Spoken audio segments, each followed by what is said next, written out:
За сайн бацгаана уу. За өнөөдөр урилга цагийн менюг ашиглаад хэрхэн урилга бүтээх талаар танилцуулга хийж байна. За эхлээд урилга цагийн меню вебсайт руугаа ороод за өнөөдөр би жишээ болгох шинэ жилийн урилга бүтээж харуулъя. За шинэ жил гэдэг сонголтоо сонгоод за энэ хөгжим автоматар тоглодог учраас эхлээд сануулга анхааруулга гаргадаг. За хөгжмөө төр зогсооч. Хөгжмөө зогсоохын тулд 100 дээд болон дээр байгаа тавчиг дарчлаа.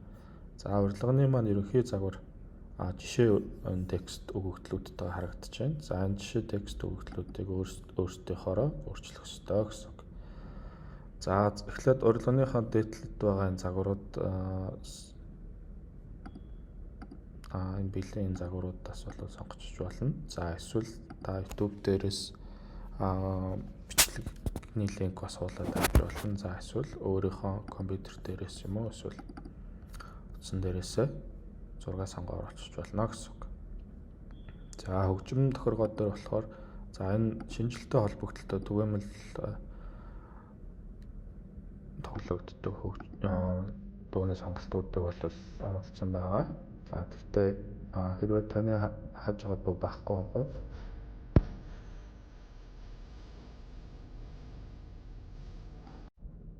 YouTube дээрээс дуугаа олоод за линкийг хуулж аваад энэ хэсэгтээ хуулаад авчих болно. За тэгэх юм бол урилга маань ардаа ингээд дуутай болж байна гэсэн үг. За мөн хөгжим заавал тавихгүй ч байж болно. Хэрвээ тавихгүй бол энэ тохиргоог унтраачч бас болно. За би хөгжмийн он болгочихъя. За ерөнхий мэдээлэл гэхээр энэ урилга маань бүхэнд нээлттэй харагдах уу эсвэл зөвхөн нууц код оруулсан хүмүүс урилгыг үзэж чадах уу гэдэг тохиргоо байгаа. За хэрвээ та хаалттай гэдэг төрлөөр сонгож байгаа бол 4-6 оронтой пин код зохиож оруулна гэсэн үг. Тэгэхээр таны урилгыг үзэх хүмүүс маань энэ пин кодоор нэвтэрч орох боломжтой болно гэсэн үг. За би өнөөдөр нээлттэй гэдэг урилга тавьчих. За урилганы гол агуулга текстийг бол та эндээс засварлаж болно. За би өнөөдөр найзуудын шинэ жил 2026 үзлэгт хүрэлцээр мартагдчихгүй орсон хэмжээг хамтдаа бүтээцгээе гэдэг агуулгатай урилга хийж байна. За тэгээд энд VIP оролцогч нэр гэдэг нь болохоор таны дараа нь илгээж байгаа хүнийх нь нэр нь энд байршина гэсэн үг. За арга хэмжээ хэзээ нэмэлт тайлбар бол заавал бас бичих шаардлагагүй. Хэрвээ арилгачвал таны урилган дээрээсээ арилжна гэсэн үг. За магадгүй өөр нэмэлт тайлбар дээр за жишээлбэл dress code бэлгэсэлт ч юм уу тэ өөр нэмж тайлбарлах шаардлагатай зүйл байвал энэ хэсэгт нь урилганы агуулганаас тусдаа орох хэсгээр бичиж оруулна гэсэн үг. За арга хэмжээ хэзээ эхлэх вэ гэдгийг бол ингээд онсараа цаг минуттайгаа сонгоод өгчнө. За тэгэхээр урилганы үндсэн дээр яг таны эхлэх хугацаанаас тоолоод эхэлж байгаа гэсэн үг. За мөн энэ урилган дээр ашиглагдж байгаа энэ өнгөнүүдийг сонгож болно. За магадгүй энэ донд таны хайж байгаа өнгө байхгүй эсвэл өнгөний кодод ингээд оруулчих болно гэсэн үг. За энэ үйл ажиллагаа маань бит болж байгаа үйл ажиллагаа юу эсвэл виртуал гэдэг нь яг нөгөө орон байр одоо бит бус магадгүй Google Meet ч юм уу эсвэл Zoom уулзалт бас байж болно. За хэрвээ тийм бол виртуалыг сонгоно. Үгүй яг битээр болж байгаа үйл ажиллагаа бол энд хаяг байршлыг нь харуулж өгнө гэсэн үг. За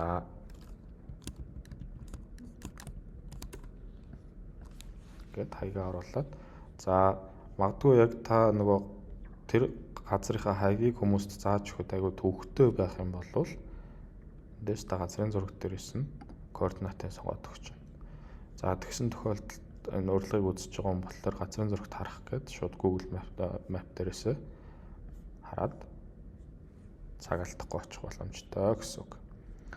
За хөтөлбөрийн тохиргоон дээр за хөтөлбөрөө та хэрвээ харуулахгүй гэвэл энэ хөтөлбөрийн тохиолгыг унтрааж болно.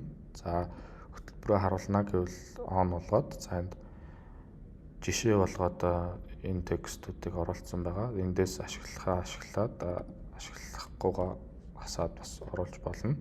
За зарим үйл ажиллагаанууд нэгээс олон өдөр 2-3 өдөр дамс үйл ажиллагаа байдаг. Хэрвээ тэгэх юм бол өдрөө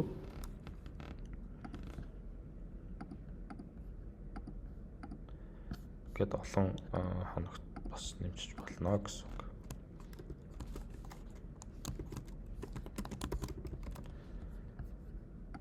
За ингээд олон хөтөлбөрүүдийг бас нэмэгдэж болно. За нэг өдөрт болгож. За дараагийн хэсгээр болохоор оролцогчдын мэдээлэл харуулах тохиолгоо гэж байгаа. За ил харуулах уу, нууцлага уу, харуулахгүй юу гэхээр энэ таны энэ үйл ажиллагаанд оролцож байгаа бусад оролцогчдын мэдээллийг харуулах талаар тохиргоо гэсэн үг. За ил харуулна гэх юм бол энэ таны үйл ажиллагаанд оролцож байгаа хүмүүс нь энэ доор харагдаад эхэлнэ гэсэн үг. За нууцлна гэх юм бол нэр утасны дугаар, имэйл хаяг гэдэр нь бол ийм одоор нууцлагтаад харуулна. За харуулахгүй гэвэл бүр огт харуулахгүй одоо яг ийм байдалтай байна гэсэн үг. За би нууцлах гэдгээр нь сонгоч. За шинжлэх үйл ажиллагаан дээр мөн та такс хурааж авч болно. За магадгүй тогтмол дүнгээр гээд туршилт болгоод би 5,000 төгрөгийн такстай гэж тавьчих. Уян хатан гэдэг сонголт болохоор яадаг вэ гэхээр заавал нөгөө мөнгөн дүн тэд байх ёстой гэж заахгүйгээр бүртгүүлж байгаа оролцож байгаа хүмүүс нь өөрсдөө мөнгөн дүнгээ оруулаад хэдийг бол хэдийг оруулаад бүртгүүлж болно гэсэн үг. За одоо бол би 5,000 төгрөгөөр за хаан банкны данс руу за iBank дансаа хуулаад авчна. Данс эзэмшигчийн нэр дээр нэрээ бүтнээр нь бичнэ. За тэгээд имэйл хаяг дээр болохоор яг өөрийнхөө ашигладаг имэйл хаягийг зөв оруулна. Яагаад гэвэл энэ таны имэйл хаяг руу энэ урилгыг удирдах админы линк очт юм аа. За мөн утасны дугаараа оруулнаа. За баталгаажуулалт харахаар төлбөр төлөх хэсэг рүү шилжинэ. За төлбөрийг болохоор купер болон хэрэг гар утсаар орж байгаа шууд банкны апнээгээ төлж болно. За төлбөрөө төлөөд баталгаажуулсан бол төлбөр шалгалт очоод дараад таны урилга ингээд амжилттай үсцэн гэсэн. Энэ бол админы хэсэг харагдаж байна. За админы хэсэг дээр юу байгаа вэ гэвэл за одоо таны хийсэн урилганыхаа линкийг бол энэ бол админы линк учраас та энэ линкийг бол явуулж болохгүй. Энд байгаа линк болгох тавчийг дараад линк болгох тавчаар линк хэлгэнэ гэсэн үг. За линк хуулсан линк дуудаад хараад үзье.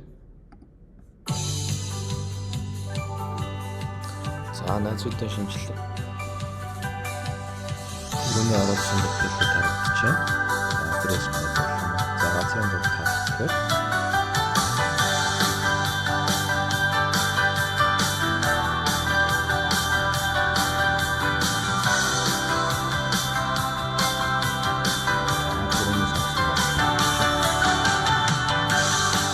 Дуугийн төр зөксөн очие. За 2025 оны 12 сарын 20 за 16 хоног дутуу харагдаж байна. За ингээд түрүүний оруулсан хөтөлбөрийн мэдээлэл харагдаж байна. За одоогоор бол оролцогчд 0 гэж харуулж байна. За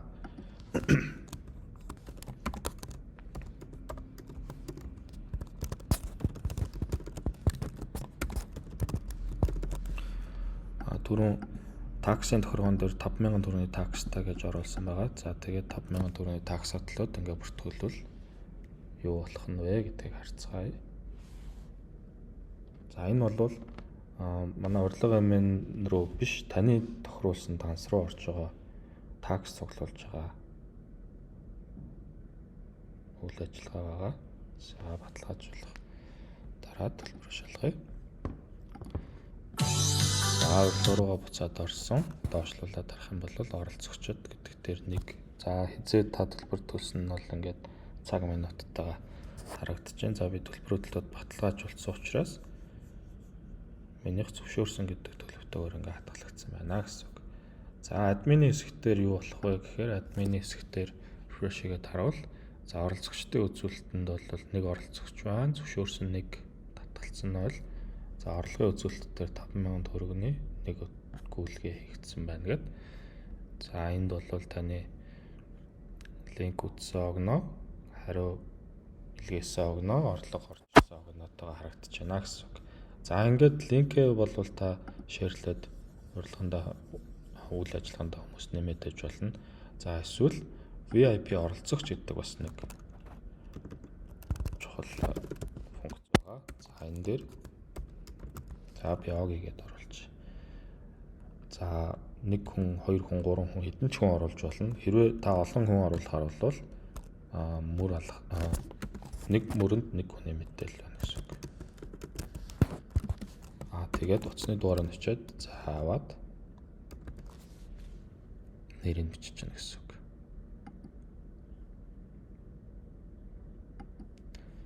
За 2 VIP оролцогч нэмжин. За 1 VIP оролцогчийн төлбөр бол 500 төгрөг байгаа.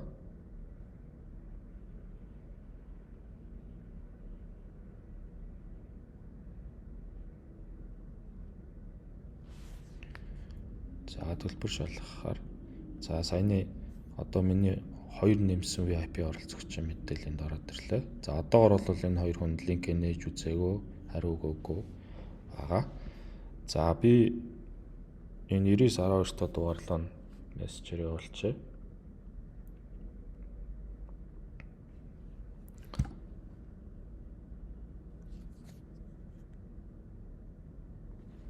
За тэгээ миний утсан дээр болохоор шинэ урилга хүрээд ирсэн. За линкэн дээр дарж үзнэ үү гэдэг. За тэгэхээр миний утсан дээр яаж харагдаж байгаа гэхээр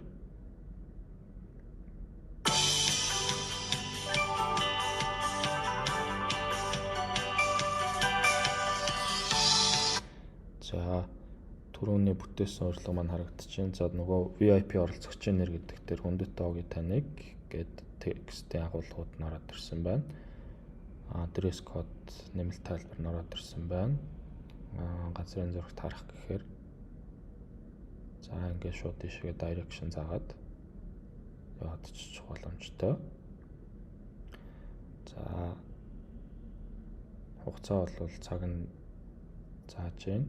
За тоолоор явж байна. За хөтөлбөр түрүүний оролцох хөтөлбөрүүд харагдаж байна. За оролцогчдын мэдээлэл гэдэг дээр нөгөө нууцлж харуулах гэдэг сонголтыг сонгосон учраас ингэж 3 оролцогч нь одоор харагдаж байна гэсэн үг. За хамгийн гол нь хариутай урилга гэж байгаа маань за би энэ үйл ажиллагаанд оролцохыг зөвшөөрч байна эсвэл татгалзаж байна гэдэг хариугаа оруулчихна гэсэн үг. За тэгэхээр админы хэсэг дээр яаж харагдахыг шигээд харах юм бол за 9912 43 дугаартай оогий. За энэ цаг минутанд мессеж нийлгээгээд за энэ цаг минутанд огийн урилга линкээ нээж үзсэн байна. За хариу нь болохоор оролцох боломжгүй юу татгалцсан байна. За хэрвээ орлого буюу төлбөр төлөх юм бол энэ орлого гэсэн баган дээр ороод ирнэ гэсэн үг. За одоо ингээ оролцогчдынхаа мэдээллийг үйл ажиллагаа болохын өмнө Excel хэлбэрээр татаад авчиж болно. За Excel хэлбэрээр татж авч байгаа гол шалтгаан нь за яг үйл ажиллагаа болоход хин ирэх хүлээ, хин ирэхгүй хүлээ гэдэг таны дараагийн нөгөө үйл ажиллагааны зохион байгуулалтад ашиглагдах зүйл учраас Excel хэлбэрээр татж авах нь хамгийн зөвөө гэсэн үг. За баярлалаа.